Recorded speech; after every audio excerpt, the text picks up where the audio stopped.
Hey, what's up everybody? Welcome back to another episode of Back to the Cardboard. This is Shannon here, and got forced inside today by this great Kentucky weather. You can see brought to you by Hurricane Ida here in the background. But I want to talk to you guys a little bit today about Fanatics.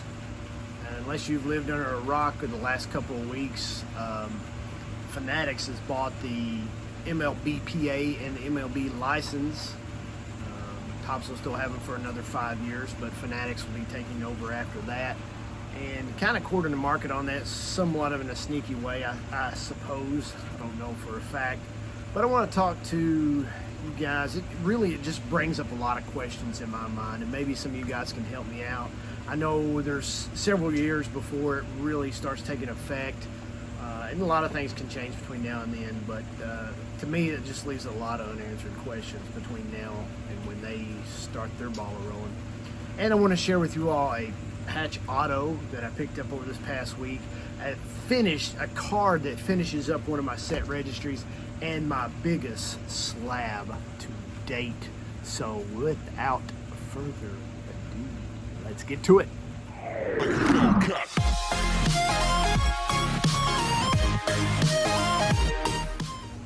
Okay, on the matter of Fanatics. All right, let's think about this for a minute. They acquired the licensing for it after Topps has held this for 70 plus. By the time they get in there, we're looking at like 75 years that Topps has held this license. And my question is, will Topps just cease to exist as far as baseball cards go?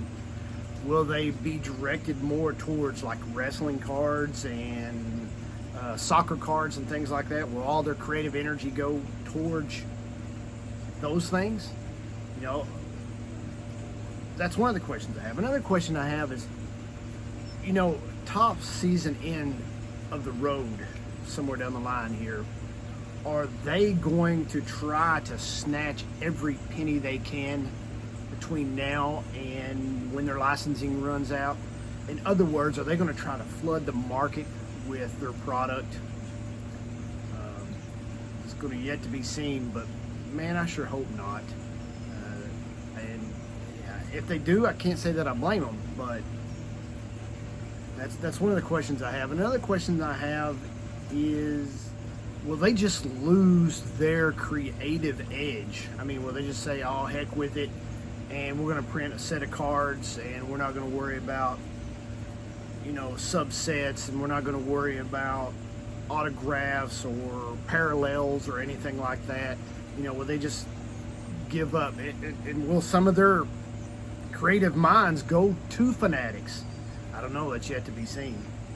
Another question I have is, Fanatics purchasing the NFL and NBA rights as well, along with the Major League Baseball and the Players Association rights? And if so, will they corner the market? Chickens. Will they corner the market and have a monopoly? You know, a monopoly is not good for nobody. Nobody wins but the person that holds the monopoly. Us consumers, we're not going to win on that. That's for sure. You know, is that what's going to happen?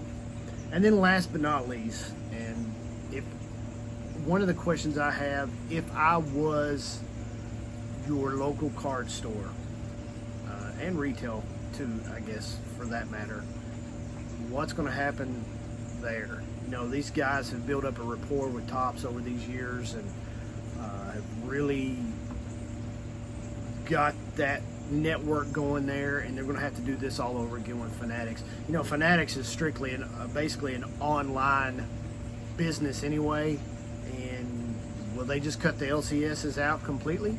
You know, and how's that going to affect your local card store? How's that going to affect retail?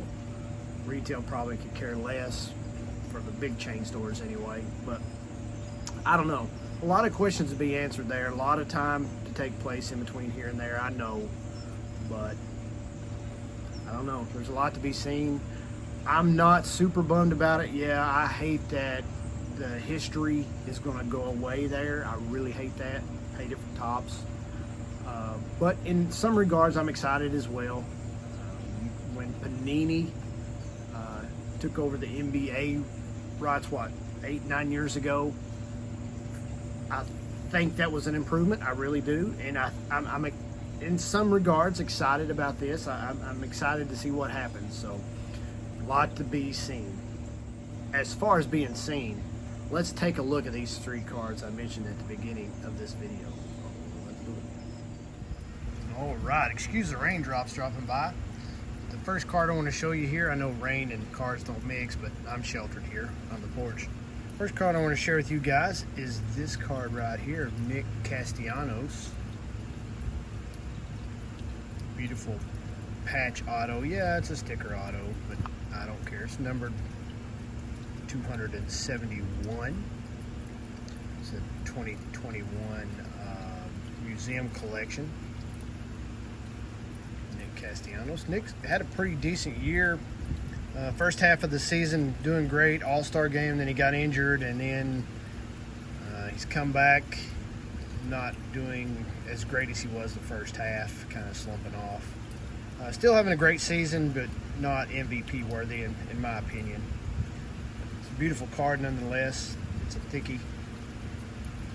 Nick Castellanos. Next card I want to share with you guys finishes up my Pete Rose PSA set registry. Not a big expensive card, but it was one that finishes up my registry of the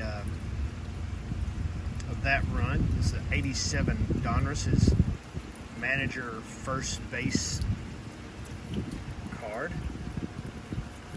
See there, nice looking card. But it closes out my set registry for Pete Rose. Just a basic set registry, not the master set. In the master set, there's, gosh, I want to say 480 something cards in the master set. Pete Rose played a long time, so he has a bunch of cards.